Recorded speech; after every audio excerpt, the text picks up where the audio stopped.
muy emotivo, muy interesante. Más que nada los escritores hablaron de su literatura y Guillermo Saavedra un poco más de algunas anécdotas porque bueno, ha sido muy amigo del viejo.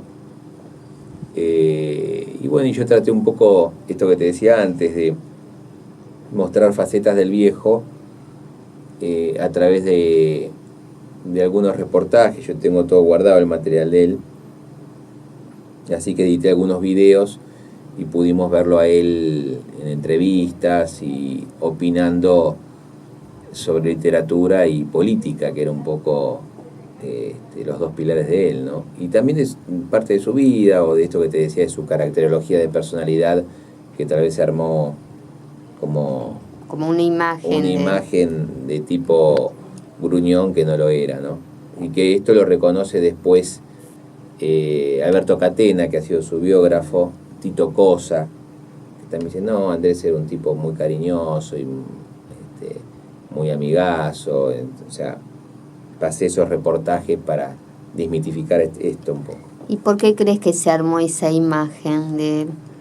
Porque el viejo tenía una impronta de personalidad muy fuerte, ¿no? Esa voz flemática, su rostro, su mirada, pero y fundamentalmente creo que el viejo tenía una pasión por lo que decía y también seguramente la impotencia de lo que no pudo ser, ¿no? Y la bronca de este mundo y de esta Argentina. Contanos anécdotas con él. ¿De qué tipo? A ver. Y como hijo, después él como escritor.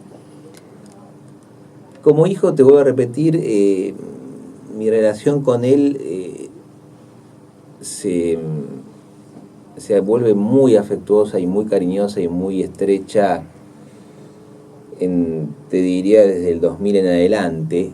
No significa que con anterioridad no nos veíamos, pero él más o menos en el 2003-2004 decide quedarse más tiempo ya en su departamento de Belgrano y su compañera se queda en Córdoba, donde tiene la biblioteca popular, donde el viejo también está asociado a esa biblioteca, pero y en su momento estuvo más tiempo en Córdoba. De hecho, de ahí salen algunas de sus novelas. Tierra de Exilio habla de Córdoba, y muchos personajes de los libros últimos de él, de Esto por Ahora o Punto Final, también los elucubra en Córdoba, algunos de ellos. Cuando él se radica más tiempo en Buenos Aires, la relación conmigo se intensifica mucho y bueno, y charlábamos mucho. Él miraba mucho la televisión, además de leer, y bueno, y el viejo admiraba en mí la resolución de problemas domésticos, que él se declaraba un inútil. Y yo también soy un inútil. Lo que pasa es que comparado con el viejo, lo mío para el viejo era como que yo era MacGyver más o menos, ¿no? Desde yo le regalé un televisor, por ejemplo, con control remoto, y de pronto se le desconfiguraba. Yo me iba a la casa, me llamaba, estaba como furioso que no le andaba el televisor y había tocado un botoncito. Entonces cuando se lo solucionaba me decía, menos mal que te tengo. Y bueno, tenía esas cosas que a mí me hacían reír mucho. Creo que eso, esas anécdotas de mucha intimidad. Era un tipo que escuchaba mucho. O sea, yo lo extraño muchísimo. Porque me escuchaba y me aconsejaba mucho en pocas palabras, ¿no? Diríamos, tenía no solamente esa función de padre, sino de una gran oreja, y era como muy escueto y muy conciso en la devolución, y a mí me hacía bárbaro. O sea, desde mis problemas tal vez, no sé, de pareja, hasta laborales o medios existenciales. Bueno, él me decía siempre, tenía un humor constante, me decía, ya vas a empujar mi silla de ruedas, prepárate para eso, ¿no? Bueno, En definitiva, era parte de su literatura. Contanos vos, frente a la literatura de él, ¿qué sentías, qué rescatás? Bueno, yo tengo mucha admiración por su literatura, lógicamente, y trato de despojarme de la subjetividad que soy el hijo, pero si me preguntás, tengo una gran admiración. Creo que el viejo ha construido un estilo único. Guillermo Saavedra en un momento lo definió como el jíbaro de la literatura, en donde el estilo de él, el viejo sí me lo decía en intimidad, de que él decía que había que sacarle grasa a la escritura, ¿no? Lo que se podía decir, diríamos, en 10 palabras no se tiene que decir en 10 hojas. Y me parece que bueno, algunos de los libros de él van a quedar en la historia. La revolución es un sueño eterno, El Farmer, Tras la sierra, Hay que matar, son libros que para mí son increíbles. Y además su forma de tomar literatura, ahora que tuve que levantar el departamento de él, lógicamente me encontré con una caja de Pandora que yo desconocía. ¿Qué encontraste? Bueno, encontré un intercambio epistolar con otros autores que son después para un libro que él tenía guardado. ¿Que nunca te había mostrado? No porque no quisiera, porque el viejo se olvidó. Lo metió en una bolsa de consorcio y los metió en los estantes. ¿No? Un intercambio epistolar, ha guardado cartas con Ricardo Piglia, que si vos lees esas cartas son maravillosas. Con el hijo de Donetti, con Jorge, era un íntimo amigo de él. Y después los manuscritos de él, o sea, están los originales de la Revolución, del Farmer, del Verdugo en el Umbral, y cómo el viejo escribía. Tenía una letra preciosa, hasta el final la mantuvo, y el orden de él anotaba siempre el horario en que escribía. Era un obrero de las letras, como se lo ha definido. De 9:15 a 11:25, página tal a tal, ¿no? Llevaba un orden, escribía siempre por la mañana. Eso sí me acuerdo, cuando los años de adolescente que yo conviví con él, me acuerdo de él escribiendo siempre por la mañana. Era, diríamos, efectivamente un laburante, era un laburante. Y mientras tuvo lo que supuestamente se llama inspiración, fue muy prolífico, ¿no? Dije bien, ¿no? Sí. Sí. ¿Escribía todos los días?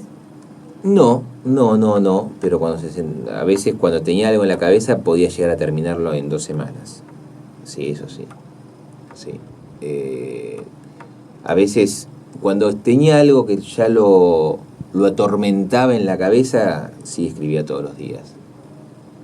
Y después de escribirlo, él corregía mucho. Corregía mucho. De hecho, él escribía en libros anillados, en cuadernos anillados, y vos ves las correcciones de él, tachaduras, arriba corregido. También corregía cuando pasaba a máquina algo que no le gustaba.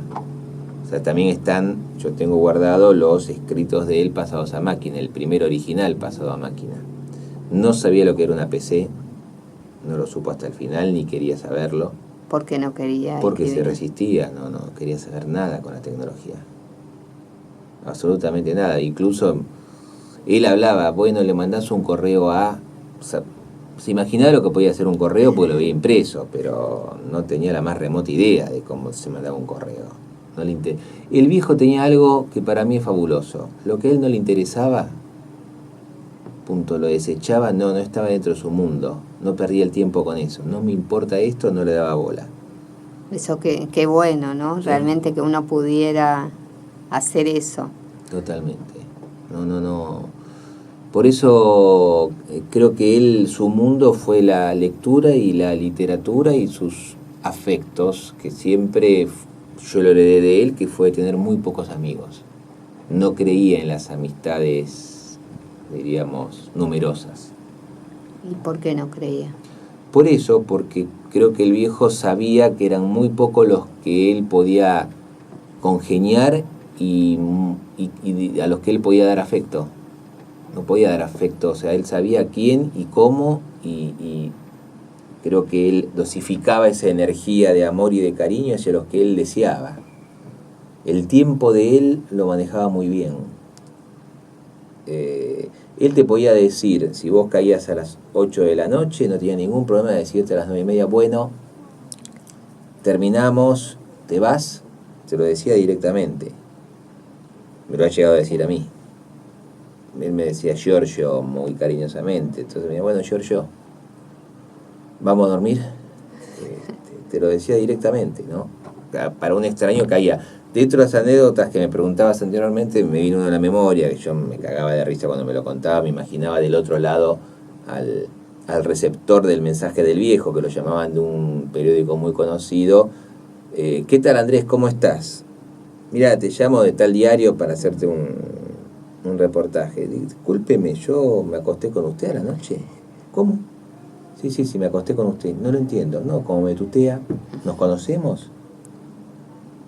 Entonces, discúlpeme, discúlpeme, Andrés, ahora sí, dígame. Me parece bien, qué sé yo, era su formación, es un tipo que se crió en una moral muy especial, no una moral, diríamos, religiosa, mi hijo era ateo, sino en algunos principios rusos, marxistas, leninistas, ¿no? De cierto respeto. Y que él a lo largo de toda su vida los mantuvo. Los mantuvo. El tipo era un caballero, el viejo era un caballero. A mí me enseñó eso con las mujeres. Era un caballero, tenía predilección por las damas, como él nombraba. Pero también con sus amigos. Alberto Díaz, que ha sido uno de los más grandes amigos de él, el editor de Planeta, siempre me contaba, con Alberto una vez por semana iban a cenar. Se fumaban su pucho y qué sé yo, se tomaban un taxi y el viejo, por más que Alberto le decía, pero no, Andrés, lo dejaba en un taxi en la casa de Alberto y después se iba para su casa. Y hasta que no entraba en la casa, el viejo no le decía al taxi que arranque. Qué lindo. O sea, tenía esas cosas de un gran caballero. Guillermo Saavedra en la Feria del Libro contó esto. Yo no lo sabía, por ejemplo, que estaba atravesando una situación económica complicada, no sé si lo habían desvinculado del trabajo a Guillermo, y bueno, lo llamó por teléfono y el viejo le dice, Guillermo, tengo que hablar con vos. ¿Qué pasa, Andrés? Es muy importante. ¿Estás mañana? Sí. ¿A qué hora? A tal hora. A esa hora estoy. Esto es lo otro. La puntualidad para el viejo era puntualidad bolchevique. Llegabas, era a las 5, llegabas 5:10 y te miraba con cara de que te comía. Y si era en un bar que lo citaban y el tipo no aparecía a 5:30, o sea, era a las 5, pero 5:30 y ya no estaba. Volviendo al tema de Guillermo, bueno, llegó a la casa y le dijo, mira, esto es para vos, y le dio dinero. ¿Pero estás loco? No. Después, fíjate, no hace falta que me lo devuelvas, pero hasta tanto encuentres un trabajo. Bueno, me tengo que ir. ¿No? Punto. Ese era el viejo. Y el viejo estaba lejos de ser un tipo de dinero, vivía, como siempre lo dijo, de su Premio Nacional de Literatura, que le significó una renta vitalicia, y de su jubilación ordinaria y algunos derechos de autor, o de los adelantos de los libros. Y sin embargo, cuando él cobraba, se despegaba del dinero. O sea, guardaba, yo solo administré un poco en el final por cualquier emergencia, pero le daba a la gente que quería, a la Fundación Pedro Milesi, tal vez a los chicos de Sudestada para ayudarlos con la revista, me tiraba unos mangos a mí y le tiraba unos mangos a mi pareja de ese momento. Súper solidario. Sí, y a mi hijo, ¿no? Esto va a ser a tal, esto va a ser a tal, y esto va a ser. Pero papá, no hay discusión. No hay discusión. Vamos a comprar un jean. ¿Para qué? Si ya tengo uno. Esos recuerdos no te los olvidas más. Nunca más. No, nunca más. No, por suerte no me quedó deuda. No, porque es muy reciente. pero pudimos decirnos todos con él, que nos queríamos. Creo que no quedó nada pendiente. Eso es importantísimo. Y de los libros de él, ¿cuál es el que más te impactó? Bueno, lógicamente que tendría que nombrar La Revolución, es un sueño eterno. Me parece que hay que tener mucho cuidado. El viejo siempre repetía de que, diríamos, él no le gustaba que lo encasillen dentro de novela histórica, ¿no? Y no es una novela histórica. La Revolución es otro de los pretextos del viejo para hablar de una realidad actual. O sea, toda la intertextualidad de la literatura del viejo, la elipsis que él utilizaba, diríamos, me parece que hablaba siempre de algo actual, de lo que estaba ocurriendo, ¿no? Y ni hablar de lo que está pasando ahora, ¿no? Actualmente con este gobierno. Así que La Revolución es un sueño eterno, me parece que es un clásico, es el primero que hay que nombrar. El Farmer, lógicamente, también, porque bueno, que se hizo en teatro y que se va a estrenar este año con Pompeyo Audibert y Rodrigo de la Serna, también es de una síntesis que en pocas páginas podés vislumbrar quién fue Rosas en su juventud y en su exilio, ¿no? Todo el poder y el no poder posterior y el olvido. Y hay otro libro que a mí me fascina, que es Hay que matar, que está basado en una historia en el sur. Y que el viejo para mí fue un adelantado en algunas cosas, porque en ese libro, si bien no lo nombra, aparecen algunos dueños de apellidos ilustres de hoy en día, que es anónima. Todos los Brown de aquella época, el viejo no los nombra, pero el lector avesado o con un poco de conocimiento se da cuenta de qué está hablando. Y es un policial político. Si vos lo lees, a mí me parece fascinante ese libro. Es un policial político. La forma en que el protagonista va matando a cada uno de los... No lo quiero adelantar, hay que leerlo. A los restantes personajes, que es maravilloso. Bueno, Tras la Sierra también, que habla del nazismo, ¿no? Eso fue un poco la época que el viejo veraneó mucho en el sur, escribía mucho en el sur, se iba con su mujer al sur un mes. Y bueno, como todo escritor, estaba permeable esas historias, o se imaginaba esas historias. El sur ha sido un reducto de nazis, al igual que Villa General Belgrano en Córdoba, ¿no? De ciertos lugares donde los nazis se asentaron. Esto un poco, no sé si responde a lo que me decís de la literatura del viejo. Yo creo que es eso, son libros... bueno, El Verdugo del Umbral también me parece una novela familiar, es un poco lo más cercano a una historia familiar, diríamos. Creo que la literatura del viejo se divide en un antes y un después, porque toda la primera parte del viejo, desde la aparición del Precio, luego con los cuentos, con Sol de Sábado, con, bueno, Los que no mueren primero, después Sol de Sábado cita El yugo de la marcha, El yugo y la marcha, es de un realismo social muy fuerte y político, ¿no? Donde está incluido toda esta cuestión, diríamos, de la explotación, de los obreros, de su vida de obrero textil, de la política, etc. Ya con Ajuste de Cuentas, el propio Piglia, uno empieza a ver una vuelta en su forma de escribir, 10 años sin escribir, y que después empiezan a aparecer El Verdugo del Umbral y aquellas novelas más de lo que mal se llamó novelas históricas. Bueno, se acaba de reeditar ahora, que me olvidé, ese es un librazo también, ese Manco Paz, ¿no? Que salió ahora porque se había publicado en el año, creo que 90 y pico, no me acuerdo exactamente, por otro sello, y que ahora lo sacó Planeta. ¿Cómo lo definirías a él?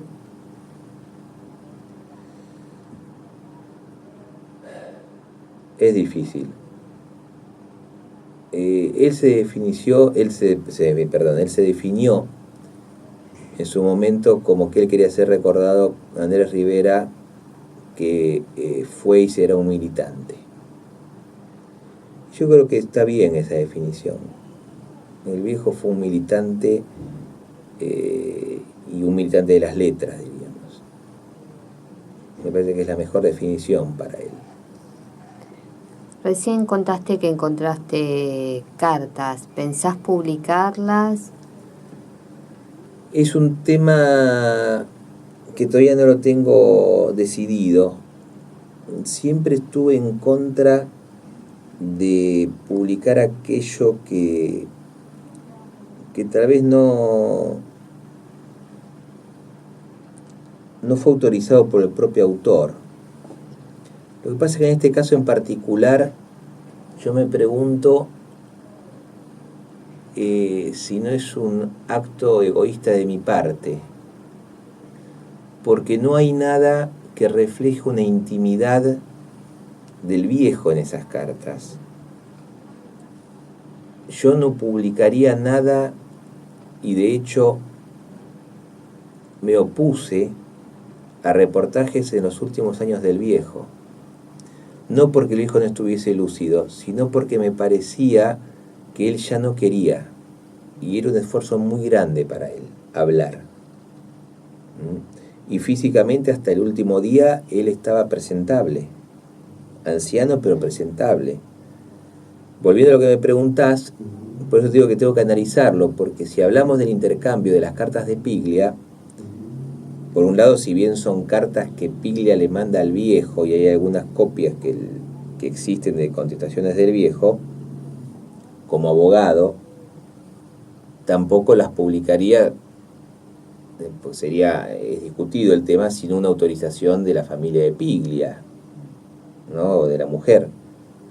No tienen ningún tipo de, te diría, de trasfondo familiar íntimo esas cartas. Al contrario, hay un gran afecto entre ellos, pero lo que se plasma, lo que ilustra esas cartas, es como si fuese un cuento o una novela. Es decir, este tipo de escritores, mi viejo, Piglia, Saer, diríamos, bueno, David Viñas, seguramente me estoy olvidando de varios de esa época,